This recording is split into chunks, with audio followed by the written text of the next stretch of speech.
Oh, you won't believe what's finally come to light. Sarah Ferguson, yes, the Duchess who's seen every scandal under the royal sun, is no longer staying quiet. She's ready to spill every truth she's kept locked away for years. Not just about her own life, but about her relationship with Meghan Markle. The secrets, the private moments, the things the public never even imagined. This isn't a rumor, darling. This is Fergie, the woman who has lived through fires that would have burned anyone else to ashes, finally stepping forward with raw honesty that could shake the entire royal foundation. Because while Meghan was busy building her perfect story, that flawless image of a woman who walked into the royal world with grace and destiny, Fergie was standing right there, watching, observing, seeing the moves before anyone else did. She saw the rise, she saw the mask, and most dangerously, she saw the cracks forming long before anyone dared to whisper it. And now, when Sarah has nothing left to lose, no title that protects her, no royal shield, no cozy circle to keep her safe, she's decided it's time to tell the truth. The real truth. And it doesn't begin with a royal wedding. Oh no, it begins years earlier,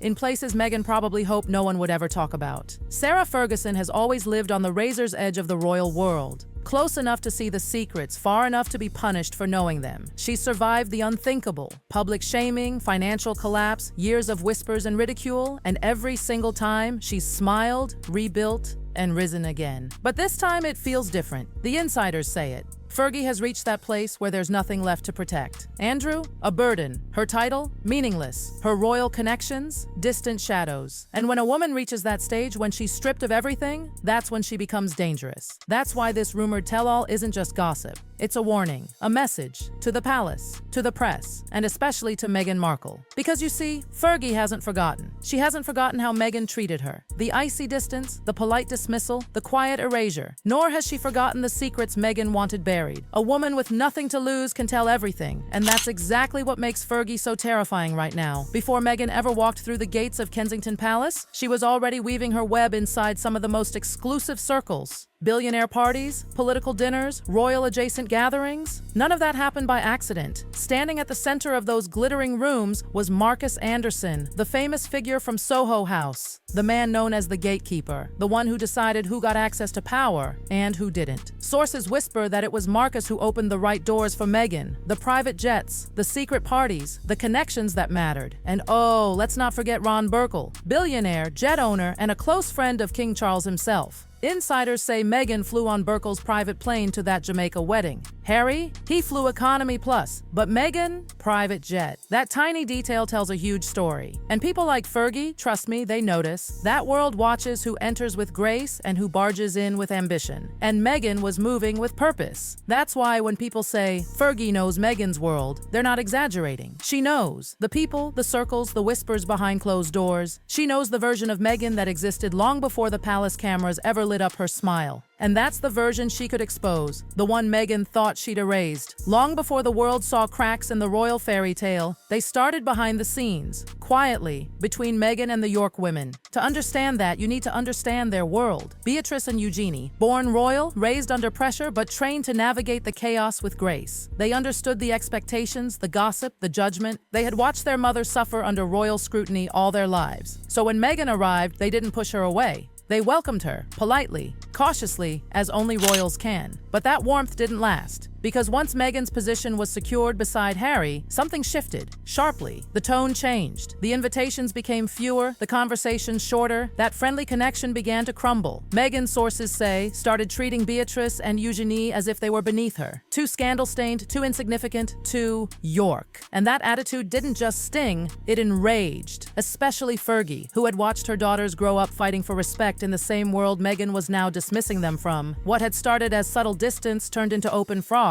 And when Meghan later ghosted Fergie herself, completely cutting her off, it wasn't just rude.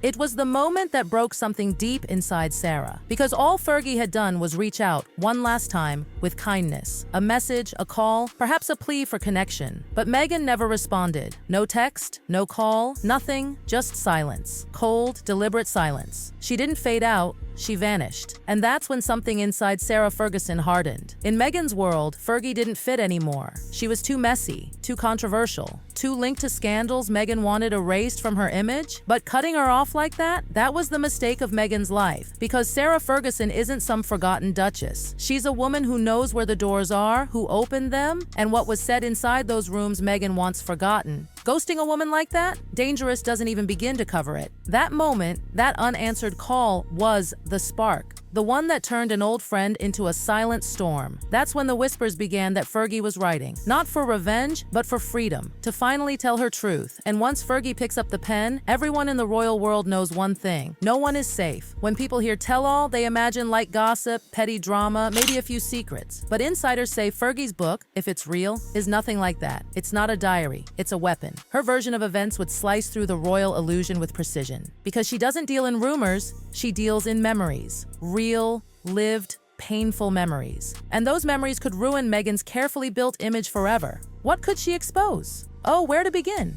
The whispers say Meghan's early life in elite circles wasn't as innocent as it looked. Not criminal, no. But not exactly the fairy tale image she painted either. The social maneuvering, the calculated friendships, the ambition behind the charm. Fergie saw all of it. Then there's the shocking claim that Meghan once showed interest in Prince Andrew before Harry ever entered the picture. Yes, that Andrew. The source comes straight from people who lived in that social world. Meghan, still single then, reportedly flirted with the idea. But Fergie, fiercely protective of her complicated ex, shut it down instantly. Can you imagine how that encounter must have lingered? The tension it left between their families? The resentment simmering beneath the surface? Then come the private jet trips, the names behind them, Ron Burkle, Marcus Anderson, men who shaped Meghan's early path to power. Those stories could fill chapters. And then there's the wedding drama. Remember Tom Inskip, Harry's old friend who mysteriously wasn't invited? Sources claim he knew too much about Meghan's past. Fergie, they say, knows exactly why Meghan wanted him gone. Each of these fragments might seem small on its own, but together they form something explosive, a weapon capable of reshaping Meghan's entire legacy. And here's where things turn dark. The palace isn't denying it. They're not supporting Meghan either, just silence. Cold, calculating silence. According to insiders, King Charles is handling this with strategy, not emotion. He's willing to negotiate with Fergie, offer small comforts,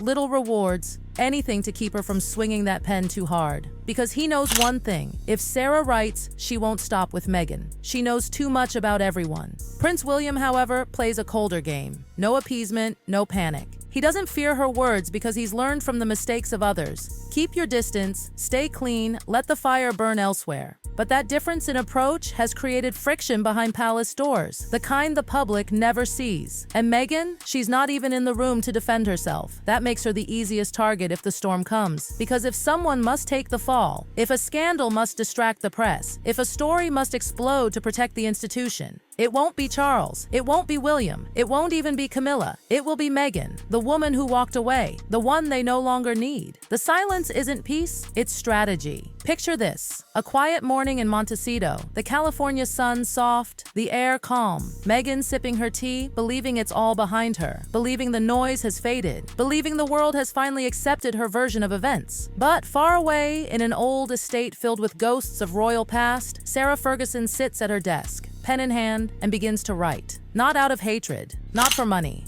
but because she finally can. She can speak, she can reveal, she can finally lift the curtain, and when she does, the storm will break. Not with shouting, but with pages. Pages filled with truths no one was supposed to know. Because this isn't just revenge, it's reckoning. Fergie's story would tear through Meghan's image, her marriage, her reputation, piece by piece. And the most chilling part? Fergie has nothing left to lose, but Meghan, to lose. She has everything. As the world waits, there's one question hanging heavy in the air. What happens when the woman Meghan underestimated the most becomes the one who can destroy everything she built? The answer will come. Maybe not today, maybe not tomorrow, but soon. And when it does, the royal world will tremble again. Because when Sarah Ferguson speaks, she doesn't whisper. She tells the truth, the kind Meghan Markle never wanted the world to hear. But here's the twist no one saw coming. The royals aren't the only ones bracing for what's next. Meghan's own Hollywood circle has started whispering. Friends who once sang her praises are suddenly quiet. Those old connections in LA, the ones who loved being close to the Duchess, are now avoiding her calls. Why? Because they can feel it too. The shift, the tension, the possibility that something explosive is about to come out. In Hollywood, perception is everything. And one chapter of Fergie's book could turn Meghan's glamour into a headline she can't control. Meanwhile, Sarah herself has changed. Insiders say she's calmer, almost eerily calm. Gone is the woman who used to scramble to fix her image. Instead, she's methodical, meeting quietly with publishers, taking calls behind closed doors, consulting legal teams, all with that knowing smile that says she's finally holding the cards. And those who've known her for decades swear there's a look in her eyes that they haven't seen since the 90s. That mix of defiance and heartbreak that only comes when she's about to fight back. What makes it even more chilling is how poetic it feels. The royal world that once shunned Fergie might soon depend on her silence, while Meghan, who built an empire around controlling her narrative, may watch it unravel, word by word, from someone she underestimated. One woman chasing peace in Montecito, another woman reclaiming power in Windsor, both shaped by the same crown, both haunted by the same ghosts. And when the storm finally breaks, there won't be any need for dramatic statements or interviews. Just pages. Pages of truth, resentment, love, betrayal, all wrapped in the voice of a woman who's been waiting far too long to be heard. Because when Fergie finally speaks, the world won't just listen, it'll stop, gasp, and realize that some royal secrets were never meant to stay buried.